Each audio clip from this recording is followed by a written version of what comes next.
Numbers chapter 16. One day Korah, son of Izhar, a descendant of Kohath, son of Levi, conspired with Dathan and Abiram, the son of Eliab, and On, son of Peleth, from the tribe of Reuben. They incited a rebellion against Moses, along with 250 other leaders of the community, all prominent members of the assembly. They united against Moses and Aaron and said, "You have gone too far. The whole community of Israel has been set apart by the Lord, and He is with all of us. What right do you have to act as though you are greater than the rest of the Lord's people?"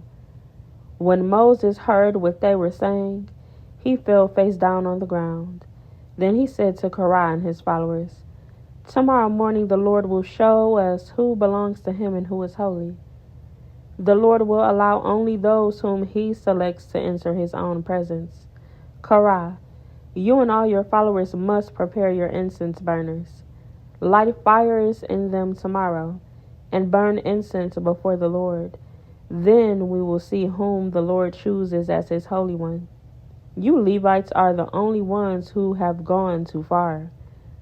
Then Moses spoke again to Korah. "Now listen, you Levites. Does it seem insignificant to you that the God of Israel has chosen you from among all the community of Israel to be near Him, so you can serve in the Lord's tabernacle and stand before the people to minister to them? Korah, He has already given this special ministry to you and your fellow Levites. Are you now demanding the priesthood as well? The Lord is the one you and your followers are really revolting against. For who is Aaron that you are complaining about him?" Then Moses summoned Dathan and Abiram, the sons of Eliab.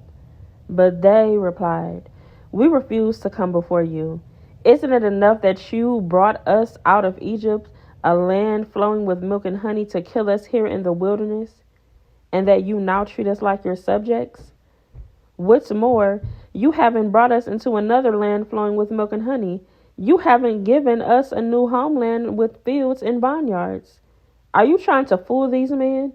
We will not come." Then Moses became very angry and said to the Lord, "Do not accept their grain offerings. I have not taken so much as a donkey from them, and I have never hurt a single one of them." And Moses said to Korah, "You and all your followers must come here tomorrow and present yourselves before the Lord. Aaron will also be here. You and each of your 250 followers must prepare an incense burner and put incense on it, so you can all present them before the Lord. Aaron will also bring his incense burner."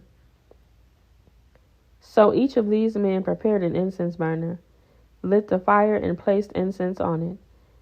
Then they all stood at the entrance of the tabernacle with Moses and Aaron. Meanwhile, Korah had stirred up the entire community against Moses and Aaron, and they all gathered at the tabernacle entrance. Then the glorious presence of the Lord appeared to the whole community. And the Lord said to Moses and Aaron, "Get away from all these people so that I may instantly destroy them." But Moses and Aaron fell face down on the ground. "Oh God," they pleaded, "you are the God who gives breath to all creatures. Must you be angry with all the people when only one man sins?" And the Lord said to Moses, "Then tell all the people to get away from the tents of Korah, Dathan, and Abiram." So Moses got up and rushed over to the tents of Dathan and Abiram, followed by the elders of Israel. "Quick," he told the people, "get away from the tents of these wicked men and don't touch anything that belongs to them. If you do, you will be destroyed for their sins." So all the people stood back from the tents of Korah, Dathan, and Abiram. Then Dathan and Abiram came out and stood at the entrance of their tents, together with their wives and children and little ones. And Moses said, "This is how you will know that the Lord has sent me to do all these things that I have done, for I have not done them on my own.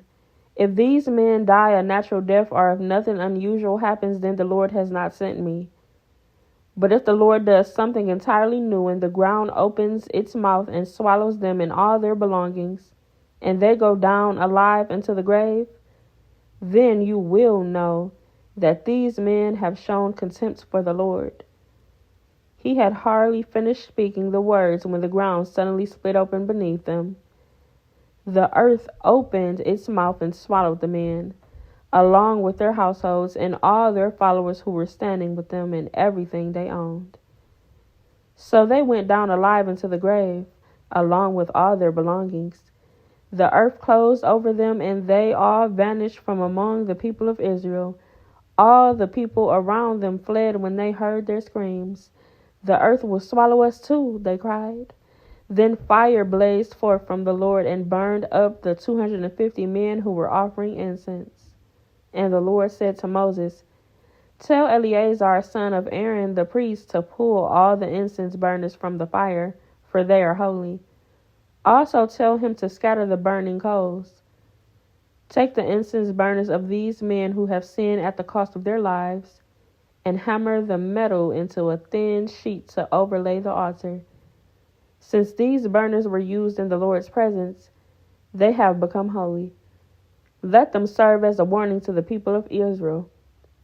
So Eleazar the priest collected the 250 bronze incense burners that had been used by the men who died in the fire, and the bronze was hammered into a thin sheet to overlay the altar.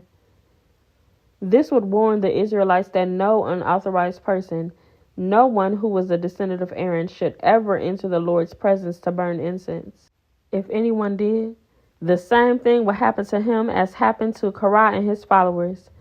So the Lord's instructions to Moses were carried out.